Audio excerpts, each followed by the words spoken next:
दर्शकहरू नमस्कार। एबिसी वाचमा यहाँहरूलाई हार्दिक स्वागत छ। म अनन्त अनुराग।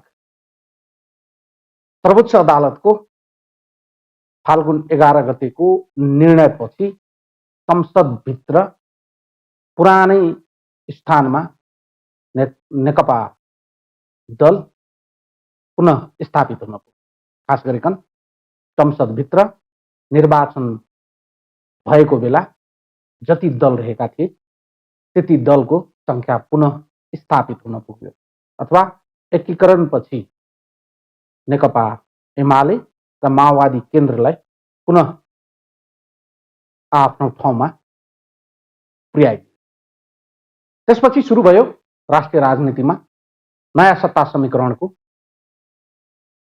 चलखेल र संसदभित्र चौथो दलको रूपमा रहेका जसपा नेपाल सत्ता समीकरणको निर्णायक शक्तिको रूपमा देखा परे, अथवा जसपा नेपाल जुन पक्षसँग नजिक भयो त्यो पक्षले नयाँ सरकार बनाउन सक्ने स्थिति उत्पन्न भयो।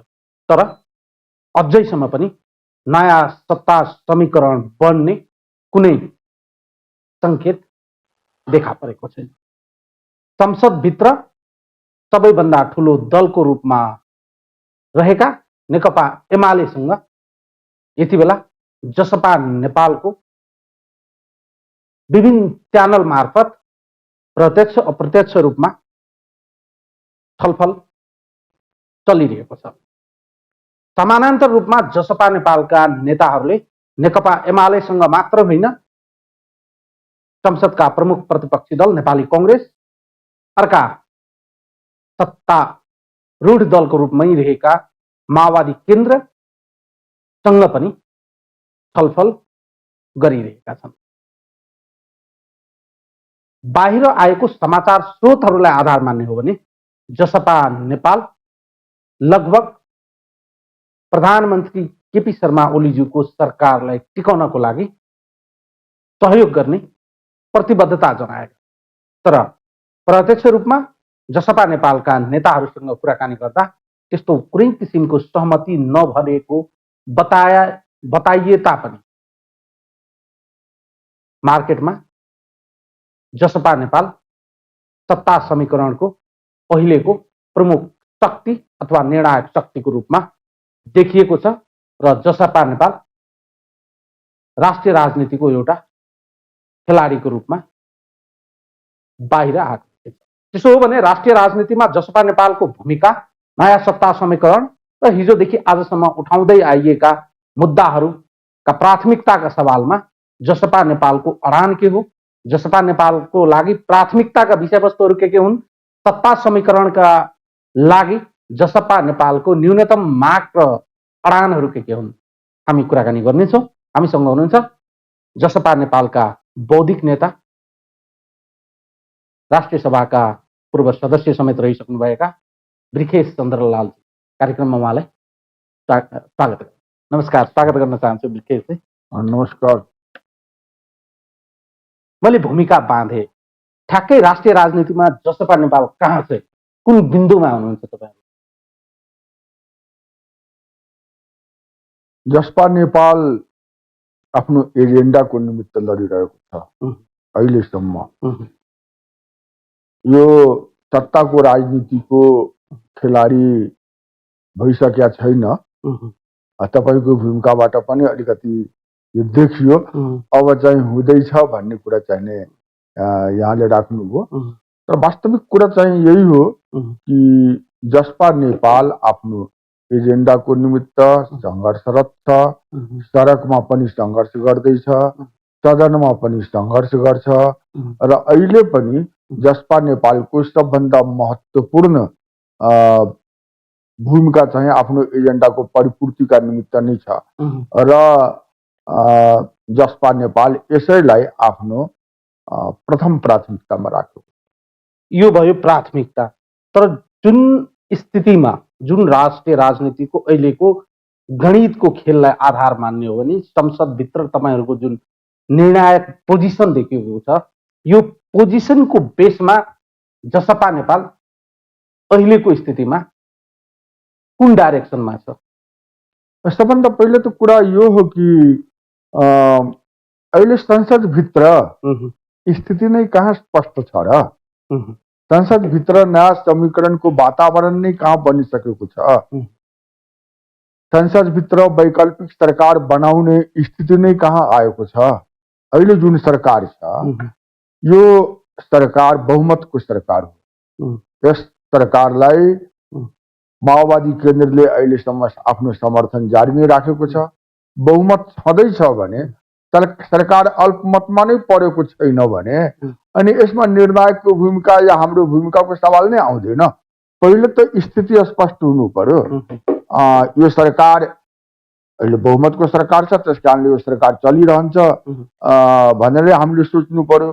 यदि कुनै समर्थन फिर्ता आयो भनेदेखि या माओवादी केन्द्रको स्पष्ट रूपमा भन्नु हो भने माओवादी केन्द्रले आफ्नो समर्थन फिर्ता लियो भने मात्र यो सरकार अल्पमतमा जान्छ अनि त्यस अवस्थामा मात्रै सरकार निर्माणको प्रक्रियाहरू सुरु हुन्छन्, नयाँ समीकरणहरू देखा पर्न थाल्छन् अनि खेर मात्र हाम्रो चाहिँ भूमिका आउँछ।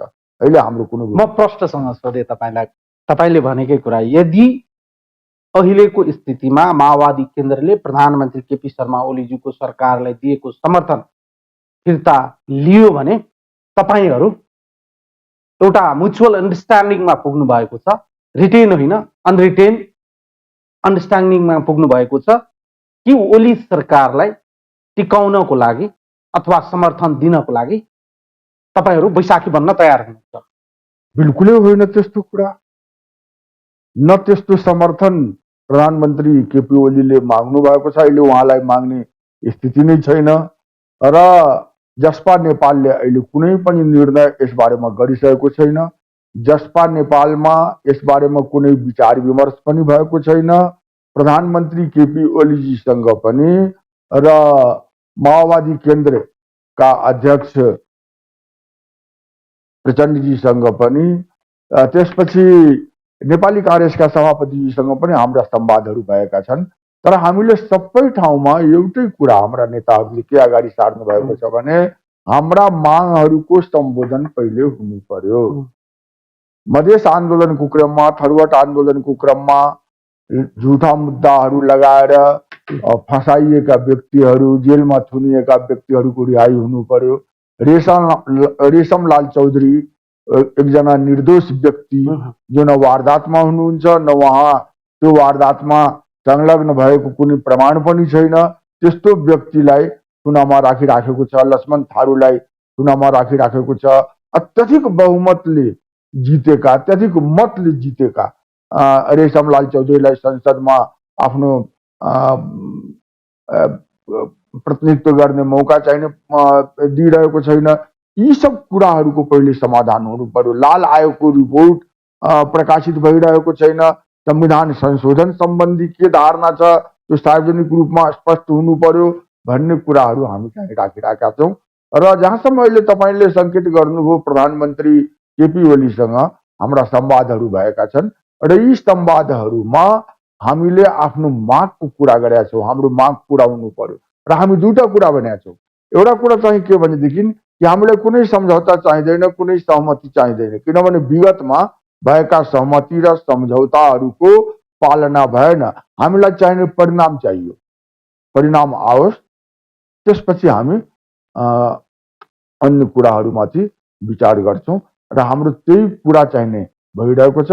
अहिलेसम्म केपी ओलीलाई समर्थन गर्ने वा केपी ओलीको वैकल्पिक समीकरणमा जाने या बनाउने भन्ने कुराको बारेमा हाम्रो कुनै विचार विमर्श भएको छैन। पार्टीको निर्णय पनि अहिलेसम्म भएको छैन।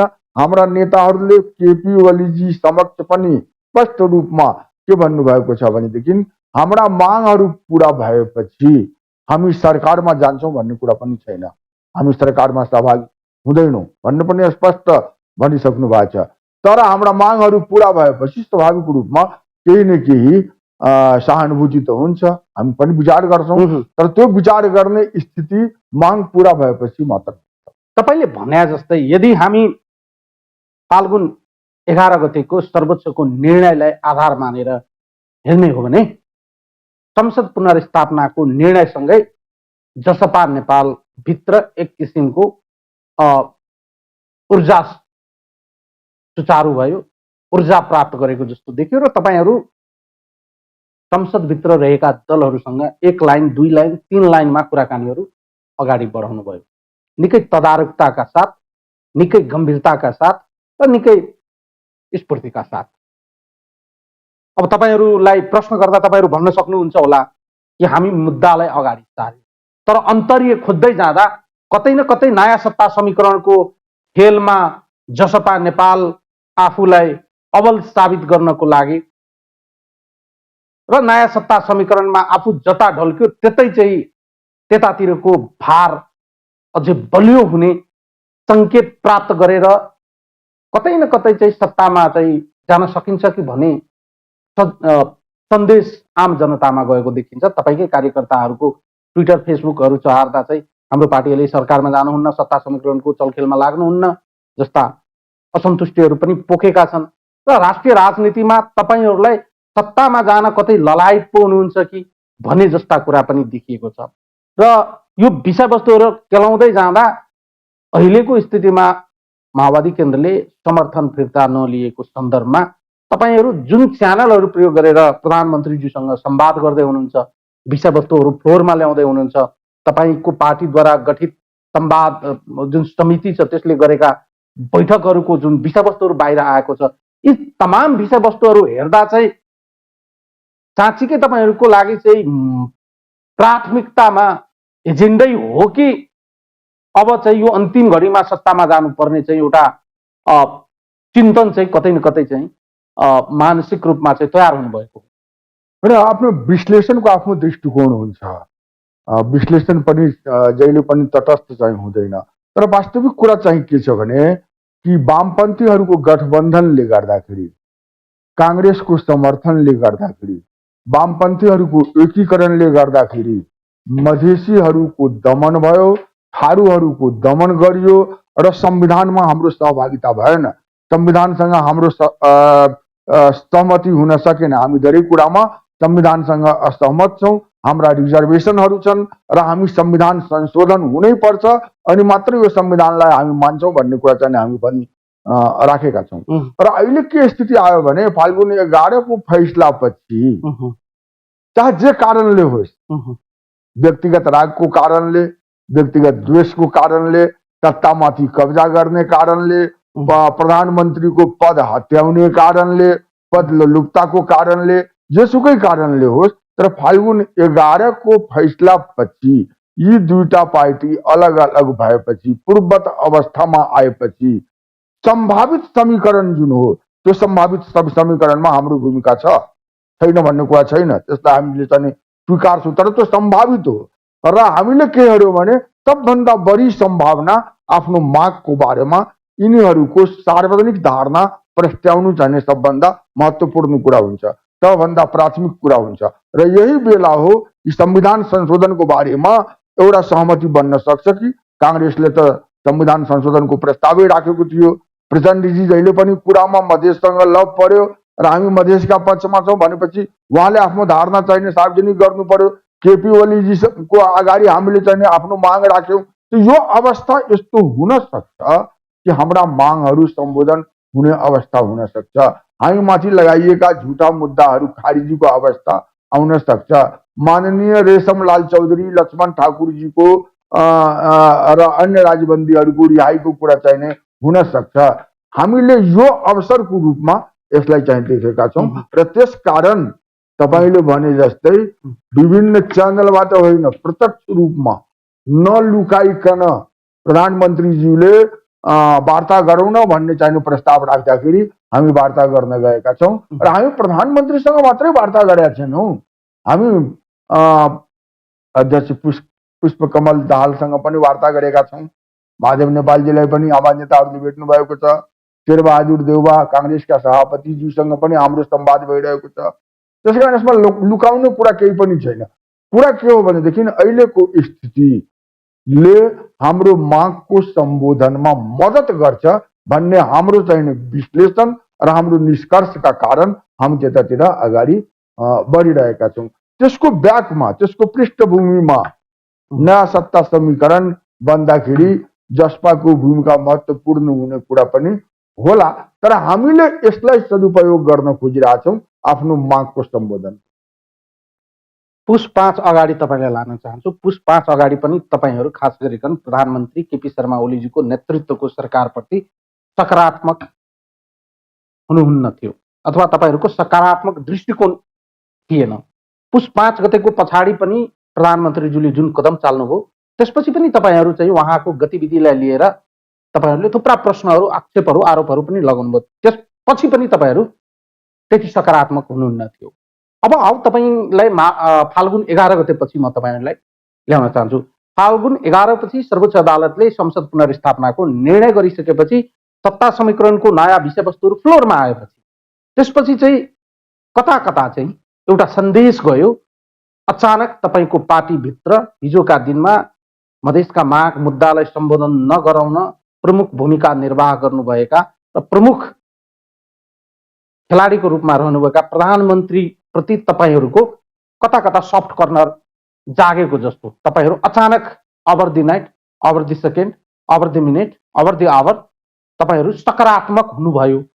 अहिलेको ठ्याक्कै स्थितिमा मैले तपाईँलाई प्रष्टताका साथ सोध्नु पर्दा राष्ट्रिय राजनीतिमा जसपा नेपालका नेताहरूका लागि, तपाईँहरूका लागि हिजोसम्म मधेसको माग मुद्दाप्रति सकारात्मक हुन नसक्नुभएका प्रधानमन्त्री आज तपाईँहरूको माग मुद्दाप्रति सकारात्मक भएरै तपाईँहरूलाई भित्रैबाट उहाँप्रति एउटा सकारात्मक रूपमा चाहिँ ऊर्जा प्राप्त भएको हो वा तपाईँहरू बढी सकारात्मक हुनुभएको स्थिति हो।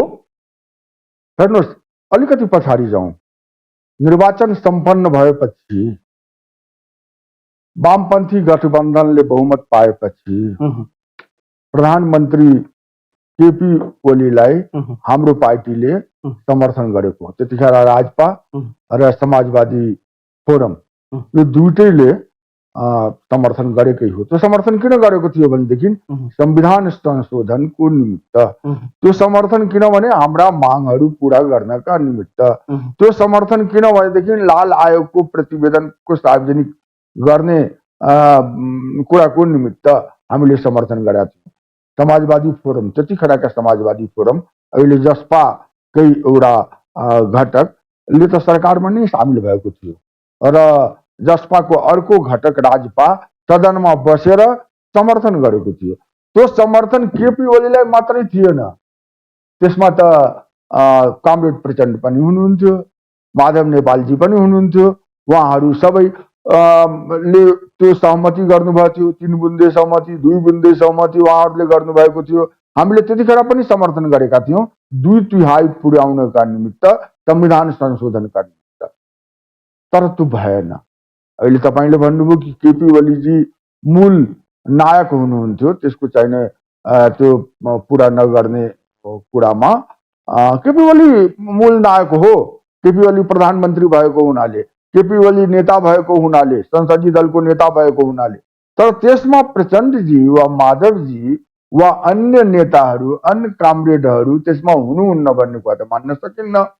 हामीले त्यतिखेर पनि संविधान संशोधनका लागि, आफ्ना माग सम्बोधनका लागि समर्थन गरेका थियौँ र अहिले पनि हामी के कुरा उठाइरहेछौँ भने अहिले समर्थन गर्ने कुरा नै हामी उठाइरहेका छैनौँ।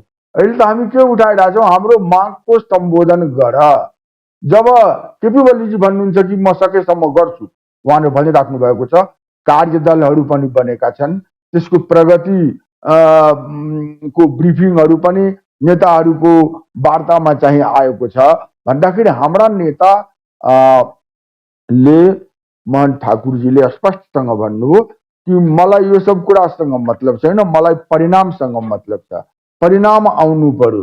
अब चाहिँ कुरामा हामी विश्वास गर्दैनौँ, परिणाममा विश्वास गर्छौँ र हाम्रा माग पूरा भएपछि, हाम्रो एजेन्डाको सम्बोधन भएपछि त्यसपछिको स्थितिमा केही विचार गर्नुपर्ने अवस्था आउँछ भने हामी विचार गर्छौँ। तर एउटा कुरामा प्रष्ट हुनुहोस्, हामी सरकारमा जाँदैनौँ, हाम्रो त्यस्तो कुनै निर्णय छैन, हामी सरकारमा जाने पक्षमा पनि छैनौँ। हाम्रो स्थिति त क्लियर छ, हाम्रो धारणा पनि क्लियर छ, हाम्रो अवस्था पनि क्लियर छ। हामी एउटालाई दोष दिन चाहँदैनौँ। अब तपाईँले के भन्नुभयो भनेदेखि संसदको विघटनपछि, संसदको विघटनको विरुद्धमा जसपाले सबभन्दा पहिले आन्दोलन सुरु गर्यो।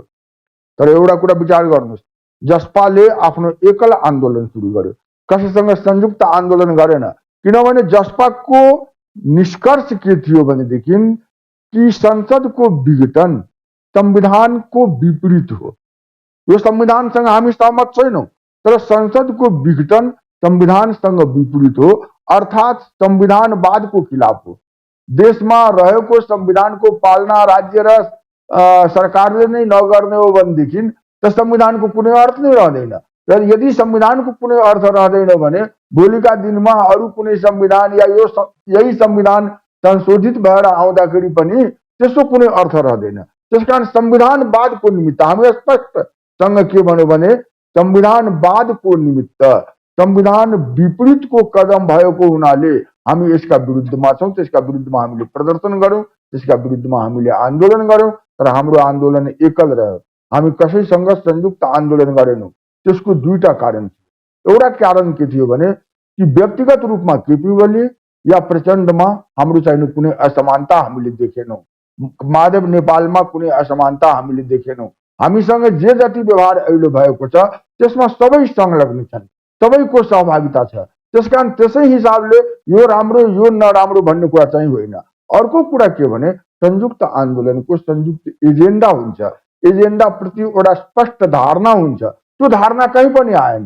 जहिले पनि के आयो भने एउटा पक्षले अर्को पक्षको विरोध गर्ने, व्यक्तिगत विरोध गर्ने, राजद्वेषको कुरा गर्ने, नेतृत्वको कुरा गर्ने, सत्ता कब्जा गर्ने कुरा गर्ने, तर कुनै वैचारिक धारणा चाहिँ त्यसमा देखा परेन। कुनै राष्ट्रिय मुद्दाको चर्चा त्यसमा देखा परेन।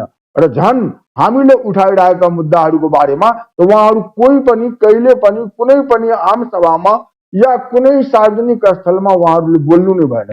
त्यसकारण हामी संयुक्त आन्दोलनमा किन जाने, हामी एकल आन्दोलनमा जान्छौँ, हामी आफ्नो धारणालाई अगाडि बढाउँछौँ। त्यही आम जनताले के प्रश्न गरिरहेका छन् भने तपाईँहरू पुस 5 गते जुन रूपमा आन्दोलित हुनुभयो, जे विषयवस्तुहरू उठान गर्नुभयो, जे विषयवस्तुहरूलाई टेकेर तपाईँले प्रधानमन्त्री ज्यूमाथि आक्षेप र आरोपहरू लगाउनुभयो अथवा संविधान विरुद्ध कदम चाल्ने प्रधानमन्त्री ज्यूसँग अहिले तपाईँहरूको जुन सामिप्यता छ, यो सामिप्यतालाई शङ्काको दृष्टिकोणले किन नहेर्ने, यो साँठगाँठको अन्तर्यलाई किन नकेलाउने? आम जनताको प्रश्न यही हो।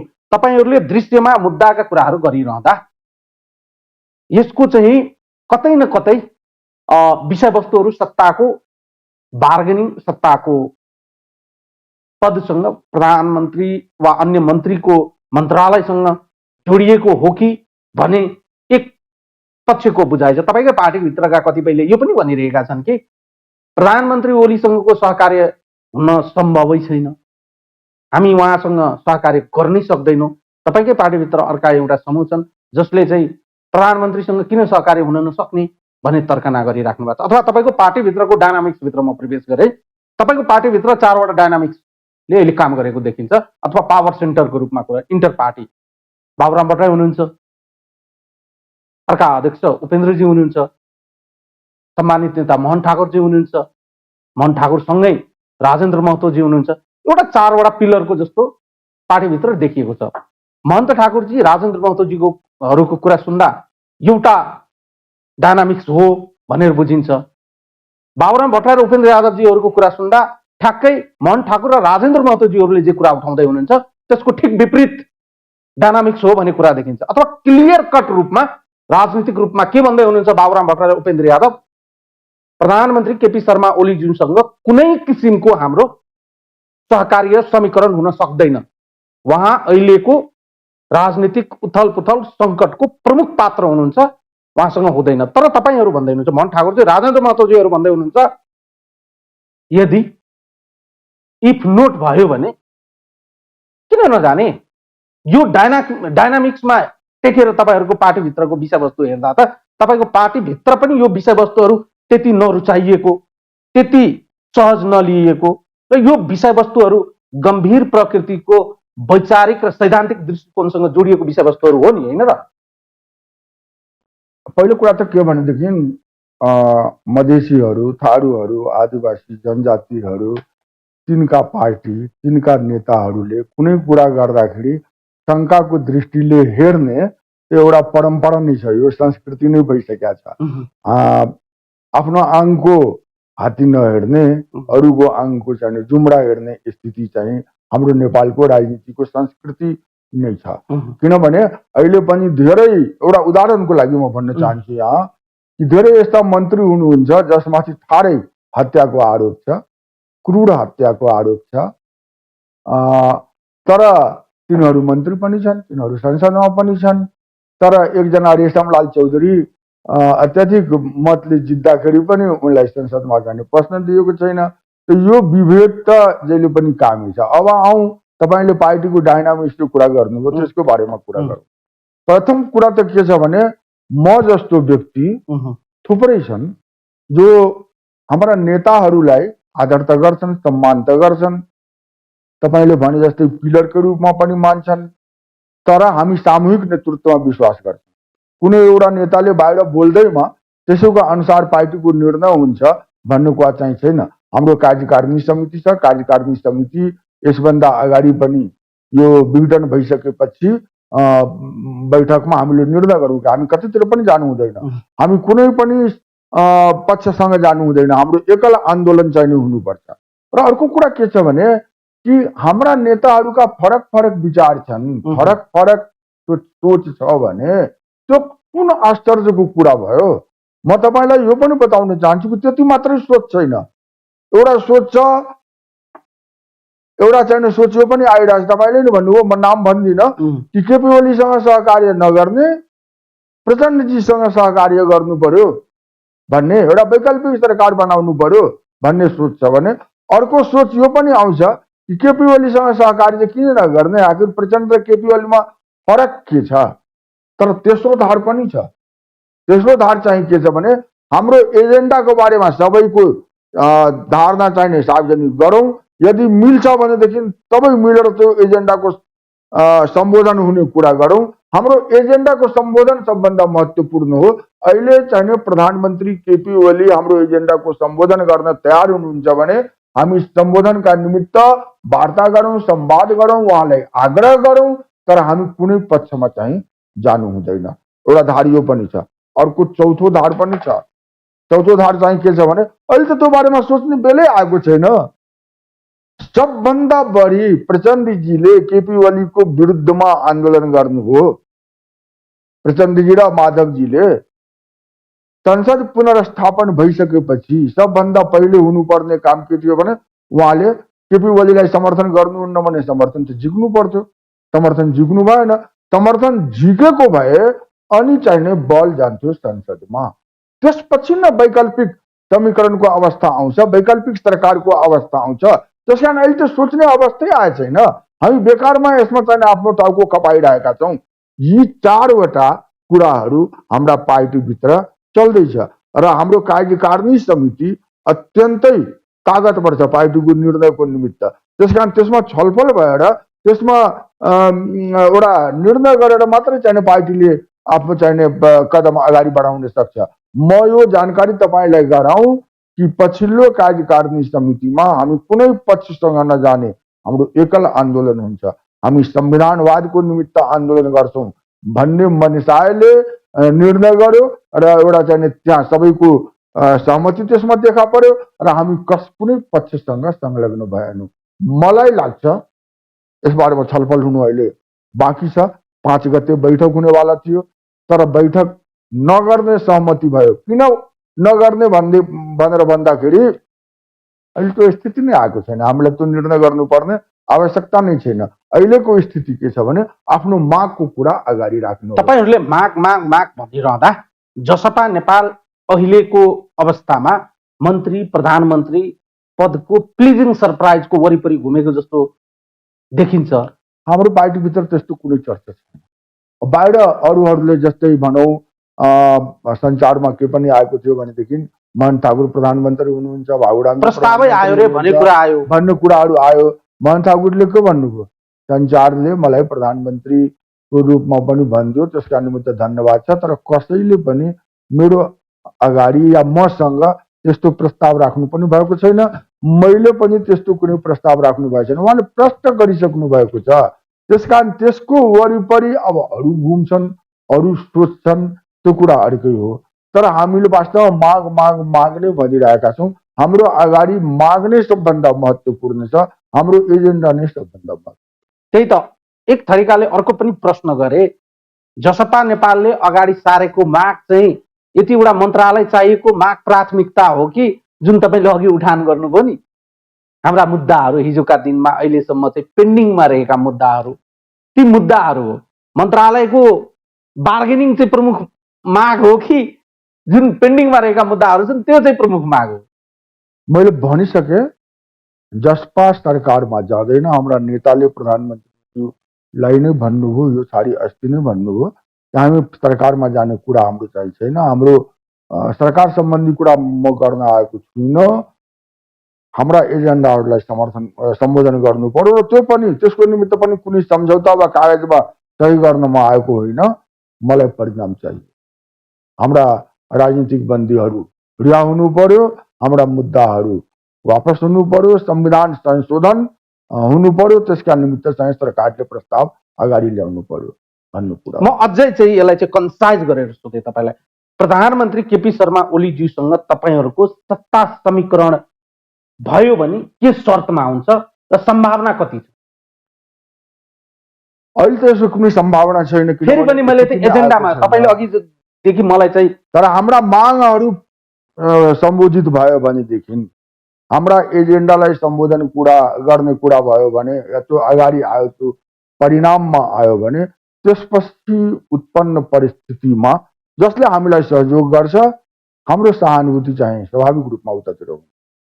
त्यही त मैले तपाईँलाई फेरि पनि जोड दिएर सोधेँ, तपाईँले भन्या जस्तै प्रधानमन्त्री केपी शर्मा ओलीज्यूसँग सहकार्यको लागि न्यूनतम प्रस्थान बिन्दु चाहिँ तपाईँहरूको चाहिँ जुन अहिले बजारमा हामी सुनिराखेका छौँ, तपाईँहरूकै सांसद माननीय ऋषम चौधरीजीको रिहाईको जुन सवाल छ त्यो नै हो? तपाईँहरूले त्यसलाई बटम लाइन बनाउनु भएको हो? त्यस्तो बटम लाइन केही पनि छैन। हामी सम्पूर्ण एजेन्डाका साथ छौँ।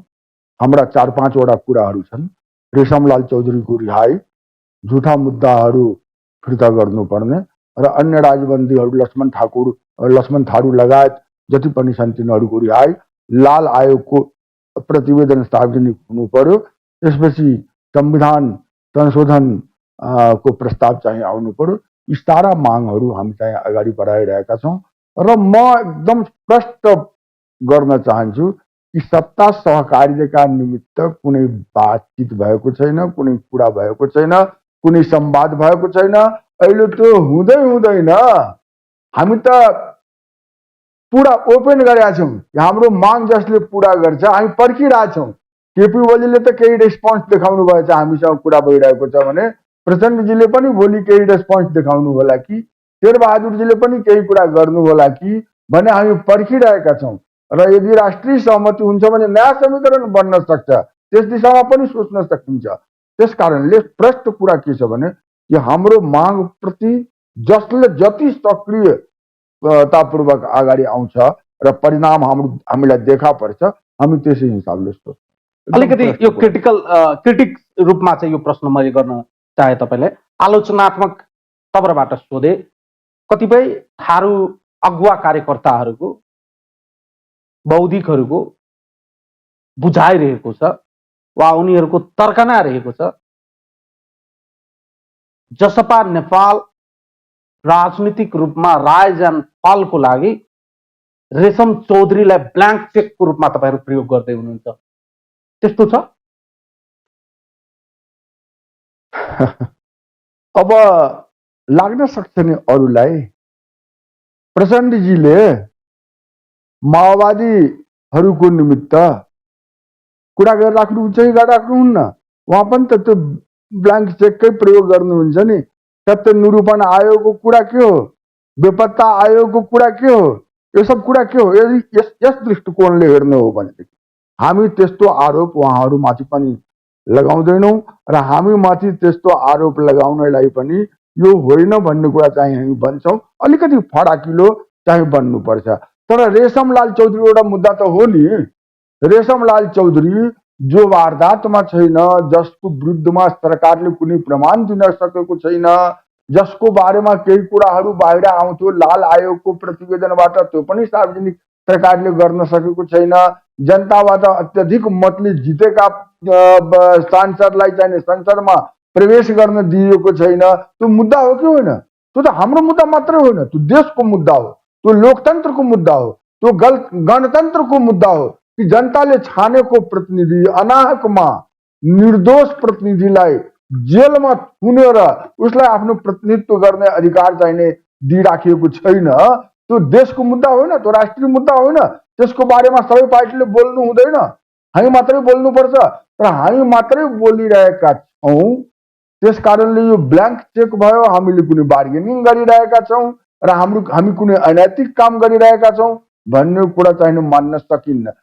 त्यस्तो यदि कोही मान्नुहुन्छ भने त्यसका निमित्त उहाँ आफै जिम्मेवार, उहाँको आफ्नै बुझाइ हो। तर म त यो बुझ्छु कि यो यस्तो मुद्दा हो जसमा सबै नेता, सबै राजनीतिक दलले स्पष्टता साथ आउनु पर्यो। यदि आउनु हुन्न भने त्यो चाहिँ अनैतिक। तर तपाईँको पार्टीभित्र रेशम चौधरीको रिहाईको सवालमा बाहिर सबै नेताहरू एक डिक्का भएर यो विषयको पक्षमा छौँ भने तापनि भित्र चाहिँ केही यसको पक्षमा, केही यसको विपक्षमा रहेका छन्। तर्कना के गरिएको छ भने रेशम चौधरी जेल बाहिर आए तापनि भोलिका दिनमा हाम्रो भोट ब्याङ्कको राजनीतिको लागि हाम्रो एउटा तुक्का हो। जेलभित्र राखिए पनि भोलिको भोटको राजनीतिको लागि, भोट ब्याङ्क सुरक्षित गर्नको लागि एउटा तुक्का हो। जसपा नेपालभित्र नेताहरू पछि पनि यो तर्कना सुन्न पाइन्छ अनौपचारिक रूपमा। यस अर्थमा जसपा नेपाल बढी एउटा खास गरिकन पूर्व राजपा समूहले तपाईँहरू चाहिँ जसपा नेपालभित्र अहिले चाहिँ रेशम चौधरी छुट्नुपर्छ भन्ने तर्कना गरिरहँदा हिजोका दिनमा सपाको समूहमा रहेका नेताहरू रेशमलाल चौधरी छुट्ने कुरामा बोल्न त बोल्नुहुन्छ, तर तपाईँहरूको स्वरको शैली जुन छ त्यहीसँग ठ्याक्कै मिलेको देखिँदैन।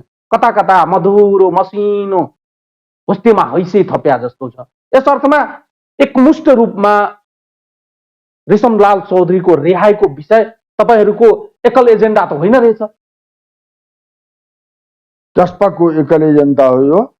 जसपाको मात्रै होइन, देशका जति पनि बुद्धिजीवीहरू छन्, जति पनि लोकतन्त्रवादी छन्, जति पनि संसदीय प्रणालीमा विश्वास गर्नेछन्, जति पनि गणतन्त्रवादी छन्, जति पनि संघीयतावादी छन्, जति पनि समानताको अधिकारको वकालत गर्नेछन्, यो सबैको एकल मुद्दा हो। सबैले यो महसुस गरिरहेका छन् कि रेशमलाल चौधरीलाई जसरी अहिले चाहिँ जेलमा राखिएको छ, लक्ष्मण थारूलाई जसरी राखिएको छ, अन्य राजबन्दीहरूलाई जसरी राखिएको छ, त्यो चाहिँ अन्यायपूर्ण हो। त्यो हाम्रो जुन राज्यको राजनीतिक प्रणाली हो त्यसको मर्मले त्यसको स्वीकृति चाहिँ दिँदैन।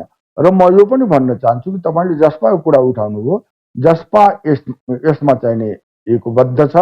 जसपाको संसदीय दलको हालसालैको बैठकमा वार्ताका निमित्त यसरी चाहिँ वार्ता भइरहेको, त्यो ब्रिफिङ गर्दाखेरि सबै एक स्वरले त्यसलाई अगाडि बढाउनुपर्छ भनेर भन्नुभयो। र त्यसपछि जुन वार्ता भयो प्रधानमन्त्रीसँग, त्यसमा हाम्रा 3 जना नेताहरू त्यहाँ चाहिँ उपस्थित हुनुहुन्थ्यो। मन ठाकुर, भूपेन्द्रजी, राजेन्द्रजी, उहाँहरू उपस्थित हुनुहुन्थ्यो र उहाँहरूले वार्तालाई अगाडि बढाउनु भएको छ। जसपामा यस बारेमा कुनै पनि मतभेद छैन। केही तत्त्वहरू हुनुहुन्छ बाहिर जो जसपामा मतभेद होस्, जसपामा विग्रह होस्, जसरी अहिले नेकपामा भयो, व्यक्ति व्यक्तिको बीचमा राग द्वेष ईर्ष्याले त्यस्तो चिताउनुहुन्छ, तर जसपामा चाहिँ त्यस्तो अवस्था छ। जुन धरातलमा टेकिएर नेकपा एमाले फुटको, नेकपा तत्कालीन नेकपा फुट्ने स्थिति उत्पन्न भयो, नयाँ सत्ता समीकरणको प्रारम्भमा इनिसियल फेजमा हेर्दा, बहस तर्कना र बाटोहरू हेर्दा राजनीतिक दल विभाजनको बाछिटा जसपाभित्र यो र त्यो रूपमा प्रवेश गरेको हो। केही छैन। केही छैन। म त भन्छु के भने यो सरकारको वैकल्पिक समीकरण निर्माणलाई नै नेकपा माओवादी केन्द्रले रोकिराखेको छ, आफ्नो समर्थन दिएर त्यसलाई रोकिराखेको छ। जस्तै फागुन 11 को फैसलापछि दुईटा पार्टी अलग भएपछि त स्वतः पार्टी विभाजन भएको भन्नुपर्ने थियो। स्वतः धारा 76 ले प्रधानमन्त्री, धारा 100 को 2 ले प्रधानमन्त्रीले चाहिँ विश्वासको मत लिनुपर्ने थियो, तर त्यसलाई रोकियो, त्यसलाई जानाजान रोकियो। माओवादी केन्द्रले के स्पष्ट गर्यो भनेदेखि कि हामीले समर्थन फिर्ता लिएका छैनौँ भन्दाखेरि समर्थन छ कि छैन? पार्टी विभाजित भइसक्यो, पार्टी अलग अलग भइसक्यो। सर्वोच्च अदालतको फैसलाले गर्दाखेरि त्यो स्थितिलाई पनि आउन दिइएन, विश्वासको मत लिने स्थितिलाई पनि आउन दिइएन। समर्थन हाम्रो चाहिँ जारी रहनेछ, अहिले हामीले समर्थन फिर्ता लिएका छैनौँ भन्ने भनियो, सार्वजनिक रूपमा भनियो भन्दाखेरि चाहिँ के भने त्यो स्थिति नै आएको छैन न्याय समीकरणको। अनि हाम्रो पार्टीमा त्यसै पनि हाम्रो पार्टीमा एकदम मजबुत एकता छ, हामी एकीकृत भएर आएका छौँ र हाम्रो एकता एजेन्डामाथि आधारित छ। त्यसकारण यसमा कुनै तोडफोड फुटको गुन्जाइस अहिले चाहिँ देखा पर्दैन भन्नेहरूले भन्ने गरेका छन्। तपाईहरूको एकीकरण पनि हठात रूपमा भएको थियो, ओभर द नाइट तपाईहरूले एउटा छलाङ मार्ने निर्णय गर्नुभयो र तपाईहरूको पार्टी विभाजनको स्थिति पनि हठात रूपमा बन्ने र बनाउने खेल भइराखेका छन्। साँच्चीकै जसपा भित्र अहिले आन्तरिक रूपमा हैन बाहिरी शक्तिहरूको पनि प्रवेश भएको हो, इन्ट्रेस्ट? म त देख्दिनँ कहीँ पनि। नेपालको बारेमा भन्छन्, नेपालमा चाहिने आन्तरिक बाह्य खेलहरू भइरहेको हुन्छ। नेताहरू, यहाँ शासन चलाउने नेताहरू र ठुलो राजनीतिक दलका नेताहरू एकअर्कालाई आक्षेप लगाउँछन्। अरूले पालेर पोसेर भएका मानिसहरू यहाँ छन्, यहाँ बाहिरी हस्तक्षेप छ, यहाँ चलखेल छ, यहाँ स्वाधीनता र राष्ट्रियताको सवाल छ। हामी त्यस्तो देख्दैनौँ, हामीलाई कहिले पनि त्यस्तो अनुभव चाहिँ भएको छैन। किनभने हामी आफ्नो इन्टरेस्टमा, हामी आफ्नो एजेन्डामा अगाडि बढ्छौँ। हाम्रो हठात एकीकरण भयो, परिणाम त एकैचोटि आउँछ नि, त्यो त क्षणमा आउँछ परिणाम। त्योभन्दा पहिले पनि कुराकानी हाम्रो भइरहेकै थियो, हामी एकअर्कालाई महसुस गराउन खोजिरहेकै थियौँ र अन्तमा के देखियो भनेदेखि त्यो होइन, हाम्रो ताकतलाई छिन पार्ने प्रयास गरिँदैछ। हामीले आफ्नो ताकतलाई मजबुत गर्नुपर्छ र त्यस निर्णयमा हामी पुग्यौँ। हामीसँग एकीकरण गर्यौँ, एक्कासी हामीले एकीकरण गऱ्यौँ।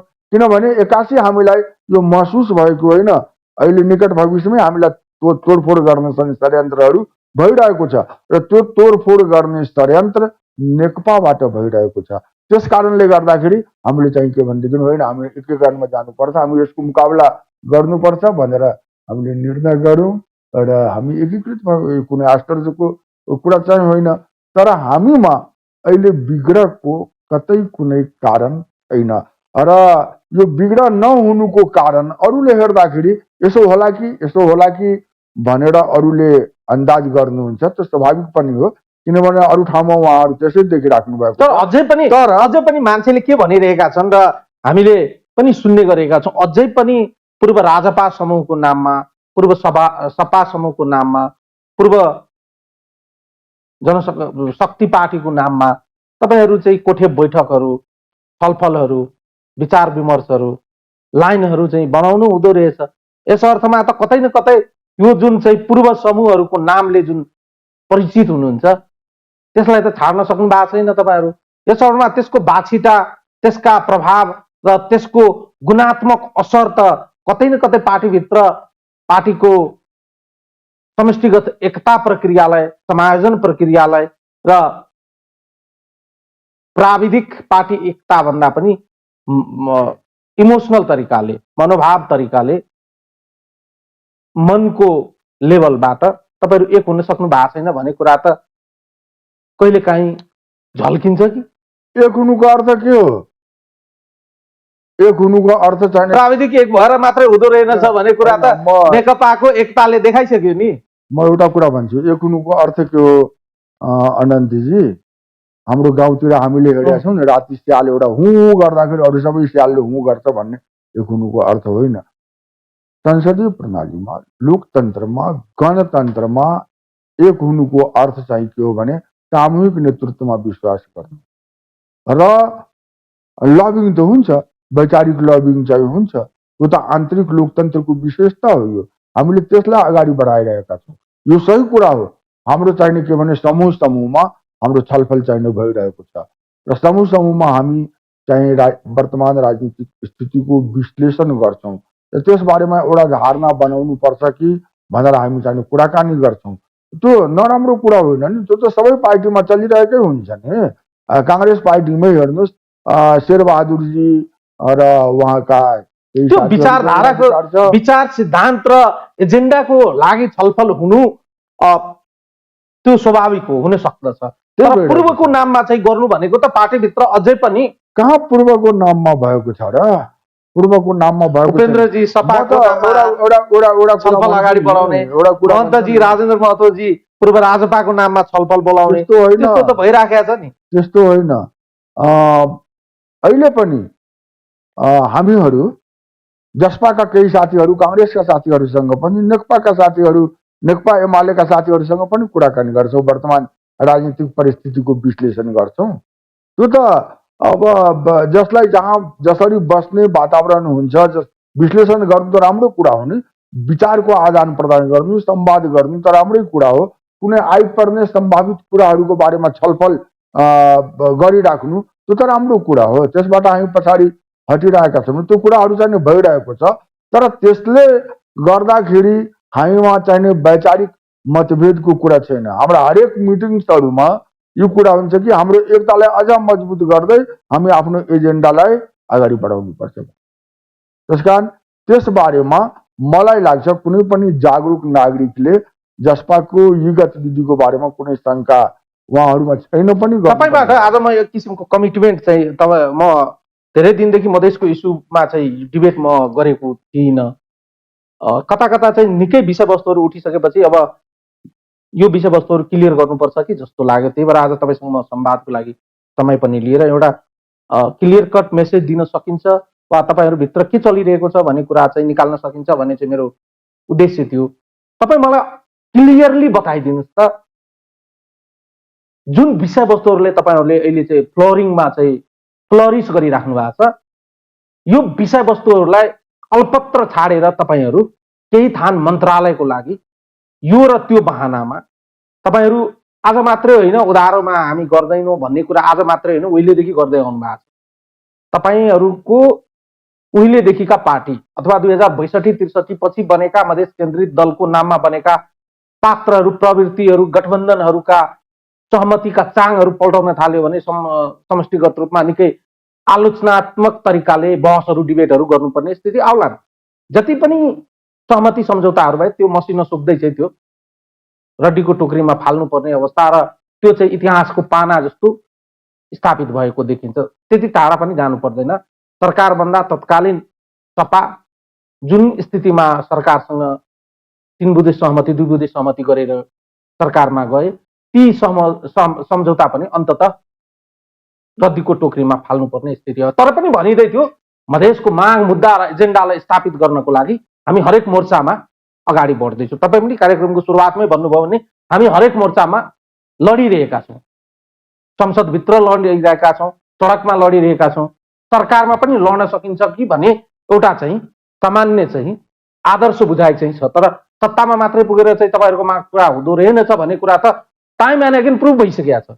प्रुभ गरिराख्नुपर्छ जस्तो लाग्दैन। तर पनि सत्ता प्राप्ति हुन्छ भने चटक्कै चाहिँ अन्तिममा गएर विषयवस्तुहरूलाई दोस्रो प्राथमिकतामा राखेर सत्ता चाहिँ पहिलो प्राथमिकता हुँदो रहेछ र सत्तामा गइदो रहेछ। केही दिन सत्तामा बसिसकेपछि फेरि गल्ती पो गरियो कि, जनताबाट आलोचित पो भइन्छ कि, भोलिको राजनीतिक ब्याङ्क, भोट ब्याङ्क मेरो सकिन्न पो लाग्यो कि, वा मेरो राजनीतिक सिद्ध्याउने खेल पो सुरु भयो कि भन्ने जब बुझाइ हुन्छ फेरि त्यो कोर्स करेक्सनतिर लागिन्छ र फेरि त्यही विषयवस्तुहरूलाई क्वाइन गर्ने दिशातर्फ अगाडि बढिन्छ। आजको दिनमा जुन भू राजनीतिक स्थिति उत्पन्न भएको छ, आन्तरिक राजनीतिकको चाप एउटा, अन्तर्राष्ट्रिय राजनीतिको चाप एउटा र संसदभित्रको डायनामिक्स एउटा, यी समष्टिगत रूपलाई हामीले एक ठाउँमा राखेर हेर्ने भने जसपा नेपाल साँच्चै सत्ताको वरिपरि वा पदको लागि खेल खेलिरहेको छैन भन्ने चाहिँ सन्देश दिन सकिन्छ। एकदमै यो सत्य कुरा यही हो कि जसपा नेपाल सत्ता वा तपाईँले भने जस्तै केही थान मन्त्रालयको लागि या केही व्यक्तिहरूलाई मन्त्री बनाउनका निमित्त लागेको छैन। जसपा नेपाल आफ्नो एजेन्डाको निमित्त लागेको छ। सत्ताको खेल त यहाँका ठुला भन्ने राजनीतिक दलहरूबाट भइरहेको छ। र जहाँसम्म तपाईँले भन्नुभयो पछिल्ला घटनाहरूले पनि जसपा नेपाल र मधेस केन्द्रित दलहरू सत्ताको निमित्त राजनीति गर्दैनन्, एजेन्डाका निमित्त गर्छन् भन्ने कुरा पनि प्रमाणित हुन्छ। वर्तमान जसपाको एउटा घटक सपा सरकारमा गए पनि समर्थन गरे पनि संविधान संशोधनको निमित्त त्यहाँ प्रस्ताव राख्दाखेरि त्यसलाई समर्थन नभएपछि अनि चाहिँ के भन्नु वापस आएको नै घटना छ। र जसपाको अर्को घटक राजपा नेपाल त 3 बुँदे सहमति गरेर बाहिरबाट समर्थन दिए पनि सरकारलाई संविधान संशोधनको निमित्त सरकारमा त गएन नि, कुनै मन्त्रालयको निमित्त अगाडि चाहिनु परेन नि। त्यसकारण यो देशमा ठुला राजनीतिक दलहरू सत्ताका निमित्त खेल बनाउँछन्, बिगार्छन्, आफू आफूमा झगडा गर्छन्, फुट्छन्। त्यसलाई चाहिँ जेसुकै भने पनि त्यसको आन्तर्य कुरा त्यही चाहिँ हुन्छ। तर हामी चाहिँ के भने आफ्नो एजेन्डालाई अगाडि बढाइरहेका छौँ र कुनै पनि हालतमा आफ्नो एजेन्डालाई पछि सारेर सरकारमा सामेल हुने कुरामा जसपा चाहिने छैन। त्यसबारेमा हाम्रो चाहिँ एकमत। तपाईँले म केही दिन अगाडि तपाईँकै पार्टीका सङ्घीय अध्यक्ष डाक्टर बाबुराम भट्टराईको ट्विटलाई सम्झनामा ल्याउन चाहन्छु। उहाँले लेख्नुभयो, जसपा नेपाल ठुला दलको पिछलगु मात्र होइन, समय आयो भने हामी नेतृत्व पनि प्रदान गर्न तयार छौँ। झट्टै हेर्दा सामान्य लागे तापनि यसको अर्थ के निकाल्न सकिन्छ भने राजनीतिक धुमिल भएको अवस्थामा, राजनीतिक स्थिति सङ्कटपूर्ण भएको अवस्थामा, संविधानका मूल्य मान्यता पद्धतिहरूमाथि यो र त्यो बहानामा आक्रमण भइरहेको बेलामा मौकामा चौका हान्न पाइन्छ वा जसपा नेपाल संसदको चौथो दल भए तापनि प्रधानमन्त्रीको पद हत्याउन पाइन्छ कि भन्ने खेलमा लागेको देखिँदैन। अब हेर्नुहोस् के छ भने मलाई चाहिँ के लाग्छ भने जाके रहे दृष्टि जैसी भन्ने कुरा हो, जसले जसरी यसको अर्थ लगाउँछ। तर उहाँको ट्विटको दुईटा पार्ट हेर्नुहोस्।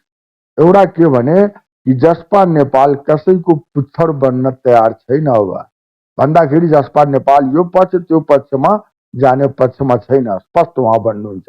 र समय आयो भने, अहिले नै होइन, हामी समयलाई पर्खिरहेछौँ, त्यस्तो समय आयो भने देशलाई नेतृत्व प्रदान गर्नुपर्ने अवस्था हाम्रै काँधमा आइपुग्यो भने हामी त्यसबाट पछाडि हट्दैनौँ भन्ने कुरा चाहिँ उहाँले भन्नुभयो। यस्तो कुरो गलत कुरा त होइन नि। समय त अहिले आएकै छैन नि। अहिले त हाम्रो एजेन्डाको कुरा छ। हामी आफ्नो एजेन्डालाई त्यही त अवसरको खोजीमा हुनुहुन्छ भने सङ्केतको रूपमा बुझ्न सकिएला नि त्यसलाई।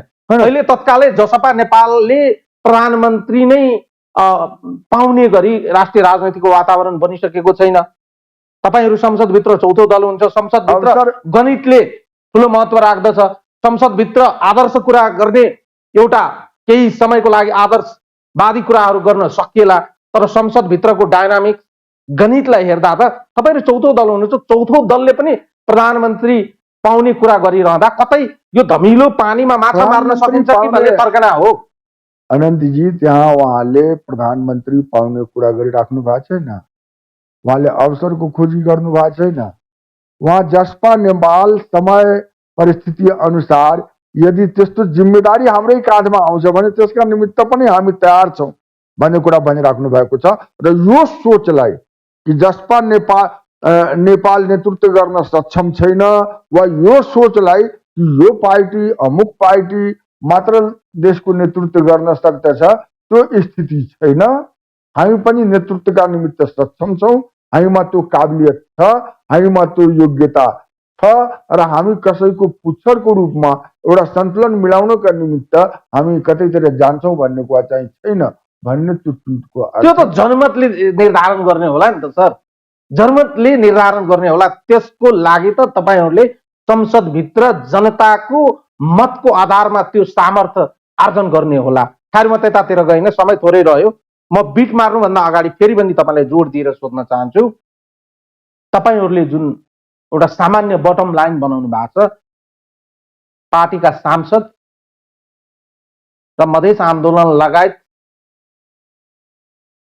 थारू आन्दोलनमा जुन प्रकारको दमन आदि इत्यादि जे कुराहरू उठाउनु भएको छ, र त्यसको जुन अहिले मुद्दा भोगिरहेका छन्, जेल नेलमा छन्, ती सबैका रिहाई लगायतका माग र रेशम चौधरीको रिहाईको जुन विषयवस्तुहरू उठान गर्नुभएको छ, यो विषयवस्तुहरूलाई चटक्कै जसपा नेपाल छोडेर सत्तामा जाँदैन।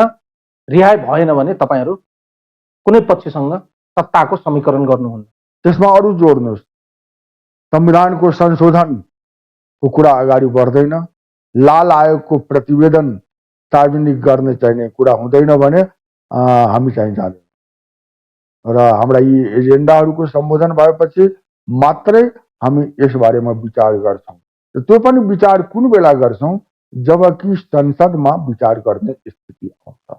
त्योभन्दा पहिले हामीले यो गर्छौँ भनेर हामी कुनै पनि निर्णयमा पुग्ने पक्षमा छैनौँ। हामी छलफल गरिरहेका छौँ, विश्लेषण गरिरहेका छौँ, हामी आफूलाई तयार चाहिँ अवस्था पनि गरिरहेछौँ हरेक परिस्थितिको निमित्त। तर हामी यसबारेमा कुनै निर्णयमा अहिले पुग्ने निष्कर्षमा छैन। हस् त, धन्यवाद समय र सम्वादको लागि। धेरै धेरै धन्यवाद। धन्यवाद। दर्शकहरू, उहाँ हुनुहुन्थ्यो जसपा नेपालका बौद्धिक नेता, राष्ट्रिय सभाका पूर्व सदस्य समेत रहनुभएका ब्रिखेश चन्द्रलाल। आजको लागि यो संवाद यति नै। सम्बन्धी युनिट लगायत मलाई पनि बिदा दिनुहोस्। नमस्कार।